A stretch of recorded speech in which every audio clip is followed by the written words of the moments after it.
Right now, in the studio, it's Carolina Coral. I welcome the viewers of Freedom. Let's get straight to the important news. Last night, Ukraine endured a massive combined Russian attack. The main target of the attack was Kyiv. Kyiv, Kharkiv, and Odesa regions were also hit by Russian strikes. There are fatalities and dozens of people injured. Because of the shelling, many consumers were left without electricity. In addition, in the morning, the Russians struck Sumy region, reportedly with a Zircon missile. This was reported by the president of Ukraine, Volodymyr Zelensky. According to him, the attack was planned to cause as much harm as possible to people and civilian infrastructure. Kyiv was under heavy Russian shelling last night. Preliminary reports say 6 people were killed and more than 30 were injured. Among them are 2 children and a pregnant woman. This was reported by the city mayor, Vitaly Klitschko. Almost all districts of the capital came under Russian attack. Fires in residential buildings and drone debris falling have been reported. The aggressor used drones, ballistic, and cruise missiles.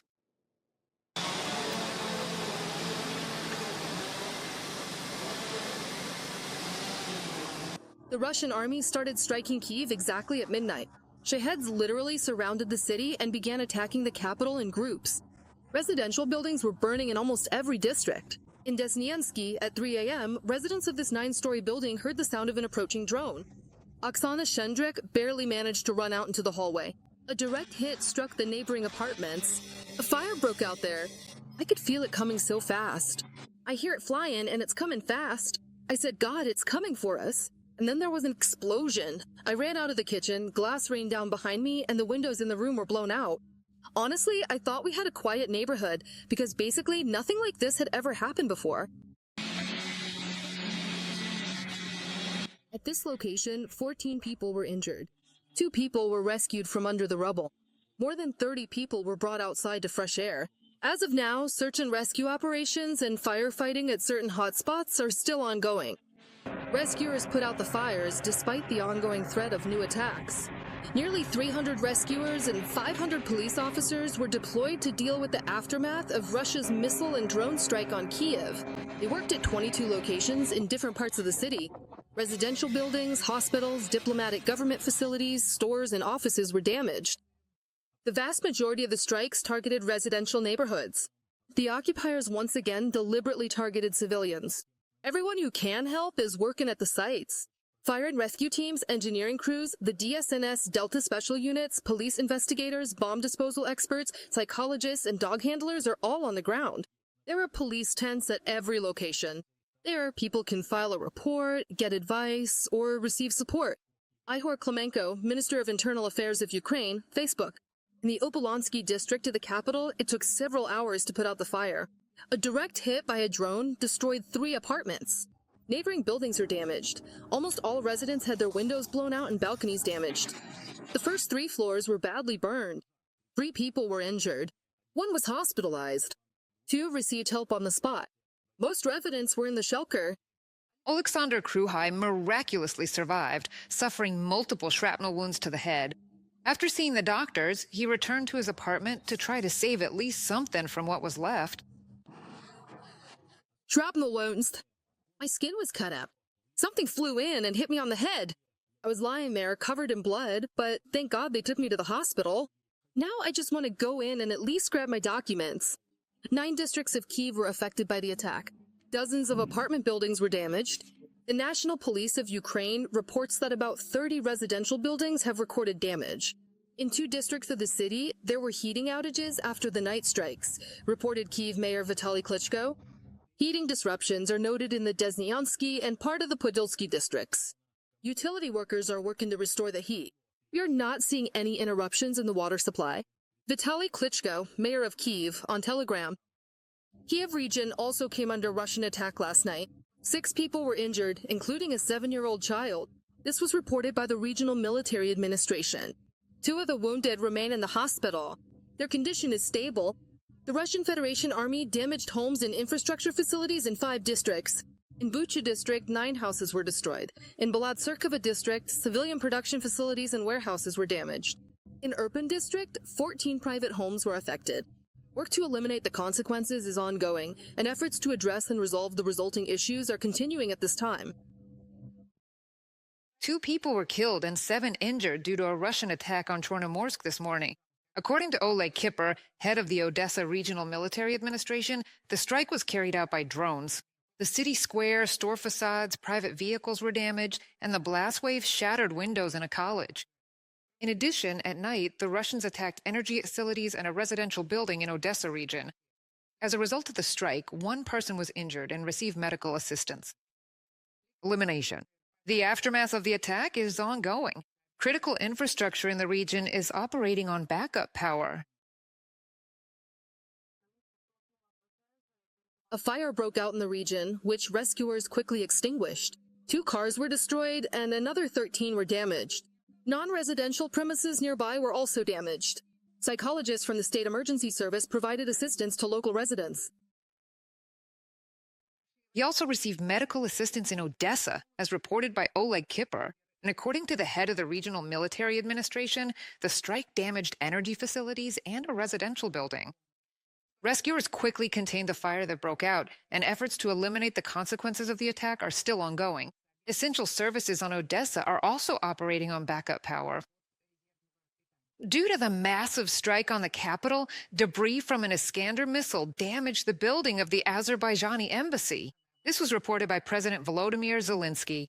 He has already discussed the Russian attack with the Azerbaijani leader. Ilham Aliyev condemned the strike and emphasized that this is not the first time the Russians have targeted the embassy building and other sites connected to Azerbaijan. In total, Russian forces launched nearly 450 munitions at Ukraine last night, specifically drones as well as air, land, and sea-launched missiles. Ukrainian air defense forces managed to shoot down more than 400 drones, 2 Kinjal missiles, 6 Iskanders, and the same number of Kalibris. This was reported by the command of the Ukrainian Air Force. The attacks were repelled by aviation, anti-aircraft missile troops, electronic warfare, and drone units, as well as mobile fire groups of Ukraine's defense forces. Ukrainian Foreign Minister Andrei Sybiha also responded to the massive shelling. He called on partners to provide even greater support to Ukraine and to increase pressure on Russia. The official noted that yet another Russian attack demonstrates the need for additional contributions, support for the country, and new steps to pressure Russia, including the long-awaited decision regarding Russia's frozen assets. We can force Putin to stop the war by hitting him harder than he expects. Russia's continued brutal war against civilians will lead it nowhere except to a special tribunal. Justice will be served for all Russian crimes. Andrea Sybiha, Minister of Foreign Affairs of Ukraine, on the ICT social network. The massive Russian attack on Ukraine was condemned, and EU officials expressed their condolences to the families of the victims, noting that recently the capital has become the target of brutal shelling. More on the EU's reaction will be reported by Vitaly Sizov, special correspondent for Freedom TV channel in Europe. Russia continues its attacks against Ukrainian civilians and its civil infrastructure. Brussels and other European capitals are closely monitoring the situation and have declared their readiness to provide the necessary assistance. EU officials and representatives of national governments condemned Russia's actions, calling them illegal and reminding of accountability. We can see very clearly that Moscow is not interested in peace, and both Russia and Putin demonstrate this every day. Just last night, there were more strikes on civilian targets. There is absolutely no military objective behind this when you attack children, civilian infrastructure, and kill or injure people. We have also seen that 30 homes were destroyed. And this proves once again, and I would like to repeat it, that we will not let Ukraine face this alone. We support Ukraine, providing military assistance throughout this entire period to ensure that Russia comes to the negotiating table. The shelling was condemned by Finland's foreign minister, Elina Valtanen. She is currently chairing the Organization for Security and Cooperation in Europe. She expressed her condolences to the victims and their families. Finland unconditionally condemns Russia's ongoing attacks on civilians and civilian infrastructure. International humanitarian law establishes inviolable obligations. The civilian population must be protected at all times. Russia must be held accountable for systematic violations of international humanitarian legal principles. The President of the European Parliament, Roberta Metsola, also expressed her condolences and stated that the European Parliament will not allow such acts of aggression to normalize. Horrific scenes in Kyiv after the indiscriminate bombing of residential areas by Russia. All my thoughts are with the victims, including children and their families. Even more innocent people have been forced to pay the ultimate price for the illegal war unleashed by Russia. We will not allow indifference to prevail and will never accept the normalization of aggression. The European Parliament will continue to support the people of Ukraine in their fight for freedom.